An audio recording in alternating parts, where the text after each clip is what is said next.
Robert Hansen was known to have a stutter, so a lot of the kids when he was in school would pick on him.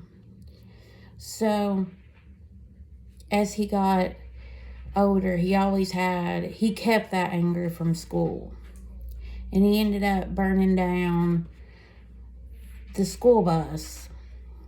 And he went to prison. And when he did, his wife left him. But he did remarry.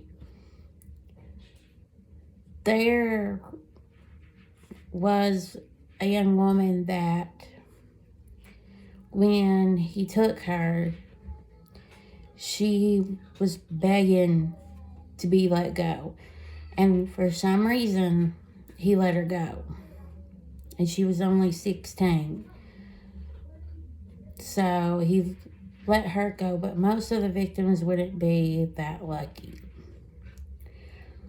One young woman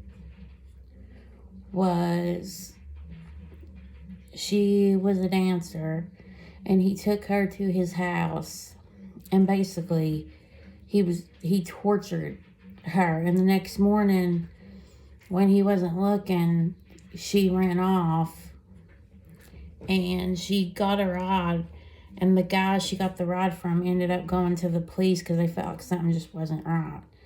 So they ended up getting her out of the handcuffs, and they took her statement. They went to his house, but he claimed he had an alibi from a friend, and this friend gave him an alibi at the time.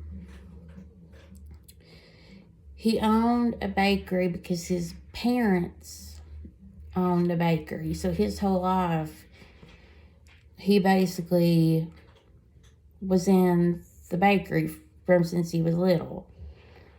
So one detective would say that when they would go to the bakery, he always seemed nervous.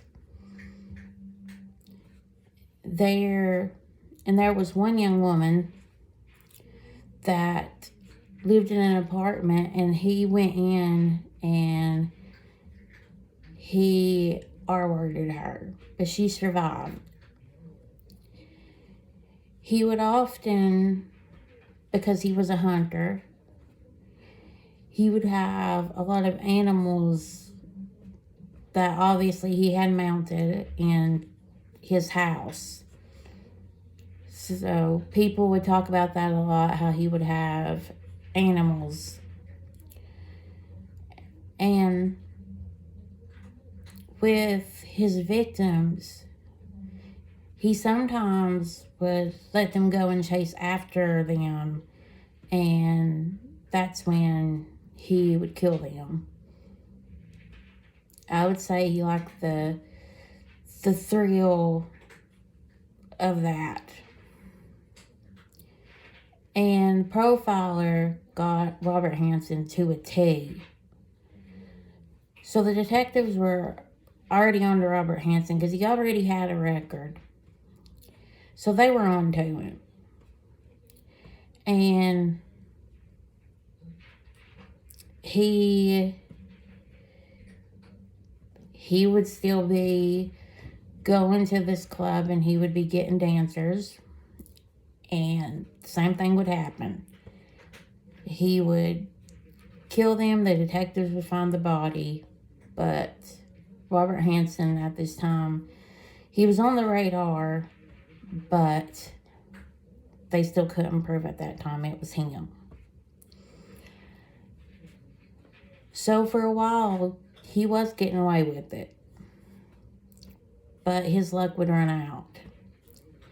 And when he got caught, he finally obviously went to prison, and that's where he was until 2014 when he passed away. So he is no longer here. And that is the story of Robert Hansen.